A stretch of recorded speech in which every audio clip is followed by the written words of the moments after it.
C'est à la rubrique santé bien-être de Bintou. Moi lo xam c'est quoi am say rubrique ba paré man yow say rubrique gën ma neex man c'est ça, je suis une fan de Bintou parce que ta rubrique santé bien-être c'est la rubrique que je préfère dans la matinale. Donc aujourd'hui Bintou va nous parler des femmes enceintes. Effectivement. Voilà, il y a un magnéto. Waouh. Alors Coco, magnéto. En début de grossesse, l'immunité de la femme enceinte diminue légèrement afin d'empêcher l'organisme de rejeter l'embryon. Différentes approches peuvent être utilisées pour améliorer votre système immunitaire au niveau de l'alimentation et des habitudes de vie. Donc, nous allons vous donner quelques conseils, madame. Évitez le stress et le manque de sommeil. Évitez le sucre car 80 grammes suffisent à donner de moitié l'activité des globules blancs pendant 5 heures. D'éviter l'alcool qui efface la mobilité des globules blancs, d'éviter la pollution atmosphérique qui altère les muqueuses, d'éviter la surconsommation d'antibiotiques qui nuit au système immunitaire. Donc, madame, à vous de voir. Protégez-vous et protégez aussi votre bébé. Évitez Waouh. Évitez. Tu sais que femme bo xamné nek jigen bu wan lor wala bu wérul dafa nek ko xamné nek dafa fragile dafa am yu bari yo xamné nek daf ko wara éviter effectivement comme ni ma la ko waxé ay poussière ay alcool yenn consommation yi yenn lekk yi ñom ci seen bop sax bu ñu démé ba nek en état da ngay gis ne que yenn ñam yi dañ koy bëgg na fi ça mais yenn ñam yi tamit duñ ko bëgg pour te dire que tu es tellement fragile mooy que am nañ ci ñoo xam ne que gis naa ne que médecins yi dañ leen di prescrire ay garab yoo xam ne que parce que bactérie wu muus yi wala muus bi nga xam ne que day nekk ci kër yi di taxawaalu par rapport ak seen poil et tout ça bu leen laalee rek wala bu leen jegee rek mën na leen indil yeneen feebar. Pourquoi tey femme enceinte ma indi ko parce que dañu nekk ci moment boo xam ne que ñu ngi ci weeru koor ñu bëri dañuy wax ne que ku nekk en état war na woor ñii ñu ne médecins yi ñu ne c'est catégorique ñoom négatif dañuy wax ne que jigéen bu wérul warul woor même le terme wérul, est-ce que jigen bu wérul waaw. Oui, c'est ça qu'on dit. En wolof, c'est ce qu'on dit pour pas dire jigen bu ëmb, c'est des termes un peu voilà. Donc on dit jigen bu wérul. Donc oui. Waaw, pour dire que jigen bo xamné ne que da nga war na lor wala wéro su fekkee ne da nga bëgg woor il faut que nga laaj conseil sa médecin ba paré parce que amna ay moment yo xamné ne que il est interdit nga woor manam ci début grossesse wala fin grossesse parce que c'est des moments yo xamné ne que c'est fragile et c'est très délicat mais ñun suñu yaay par exemple man sama yaay woor na té dafa nekkoon en état. Donc foofu la li nga xam ne que mooy traditionnel bi at médecine bi di xëcconte parce que traditionnel bi nee na temps bu yàgg ba on avait une bonne hygiène de vie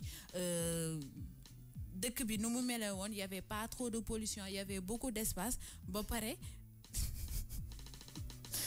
nee na moo tax ma dof. J'ai jamais dit ça. Est-ce que tu sais que non maman dañuy déglu matinal bi. Tu m'as pas entendu. Est-ce que tu sais que non maman dañuy déglu matinal bi. Continuez s'il vous plaît, madame. Arrête de me parler comme ça. Arrête. Non mais arrête là. Arrête là. D'accord. Alors Bintou. Léegi par rapport à cela nee nañ temps bu yàgg ba tu voyais que jigéen ñi dinañ mën a woor ba pare tout en étant enceinte mais léegi médecin yi boo ko waxee sax dañ leen ne c'est impossible moo tax ñi nga xam ne que dañu nekk enceinte plus garab yi ñuy naan plus état bi ñuy nekk il est pas conseillé que ñuy woor surtout ci sa début grossesse ak ci sa fin grossesse mais yeneen yi mooy que boo woorulee il faudrait que nga am hygiène de vie am na yu bëri yoo xam ne que lim naa ko ci magnéto bi il faudrait tamit nga bàyyi ko te commencer suivre traitement bi nga xam ne que moom la médecin yi prescrire. Mais nga foog bi ñu fi simuler ay grossesse pour mën a bañ a woor. Ah mais vraiment. Ça c'est pas mal.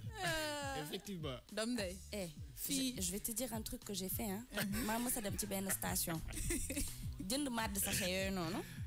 Je demande une cuillère, le gars qui me dit affaire bi ànd la kuddu. Ma génn. Je me suis dit mais qu'est-ce que je pourrais bien faire? Et là j'ai gonflé mon ventre, j'ai cru qu'il allait exploser. Ma dugaat waa ji xam nga jiital sama biir et tout ça là ne ko vraiment instant il faut que je mange le truc parce que voilà léegi waa ji ne ma soxna si baal ma de boo ma waxoon ma kii la waa ji paquet la jël paquet la daji xamna mo xonaron fay daji paquet bi jox may ma ci benn kuddu.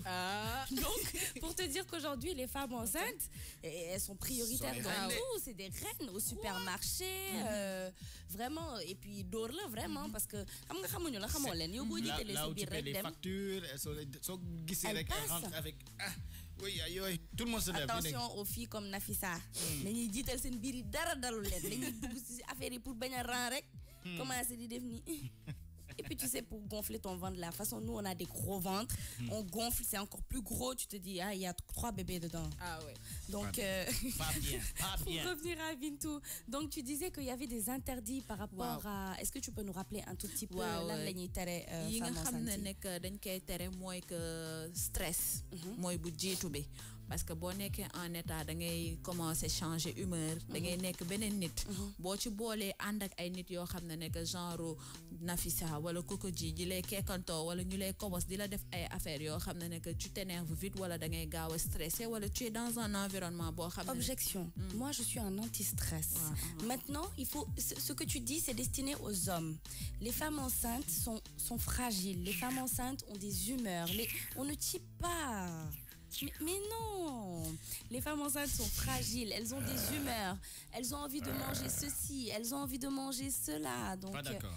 Si, sois d'accord. Non. Cher Faye est d'accord ou pas? Hoche-moi la tête. Tu es galant, mon cœur, tu es galant. Donc voilà, pour rejoindre ce que Bintou a dit, il reste encore, je pense, des interdits.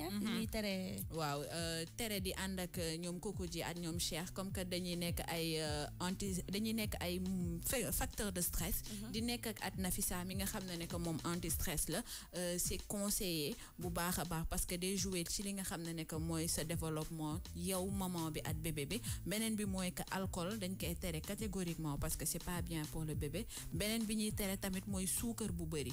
Pourquoi? Parce que dafa am benn taux boo xam ne que rek boo ko amee c'est bon maanaam 80 grammes mais dañuy gis ne que ñi nga xam ne que dañuy nekk en état dañuy bëgg lu ci bëri di consommer ay dessert wala lekk yoo xam ne que day bëri sucre alors que baaxul ci ñoom. Beneen bi mooy que nañu moytu lépp loo xam ne que mooy pollution ak facteur boo xam ne que c'est externe maanaam ay muus wala yenn animal yoo xam ne que mën na leen indil ay muqueuses wala allergie. mu nekkoon rubrique santé bien-être femme enceinte. Merci beaucoup. Nafissa. Merci Bintou. Moi, elle m'apprend toujours des choses. Hein. Oui, mais lâchez-moi. Alors, Khadisen is back. Khadisen est là. Madjigen Cham, Sonia Sarr. Bienvenue les filles. Où sont les garçons? Je ne vois pas Ezo. Je vois que Djibinja et Chertidian Ley. Tu nous as abandonnés et je n'aime pas ça. Chertidian Ley, dem mu suñu vidéo bi. Quand le chat n'est pas là, les souris dansent. Pourtant, on a un gros chat là. Et on danse. Donc, nous, on n'a pas peur, nous. Dansons. Dansons. Le gros chat. Le chat est là. Voilà, dansons. Chertidian Ley,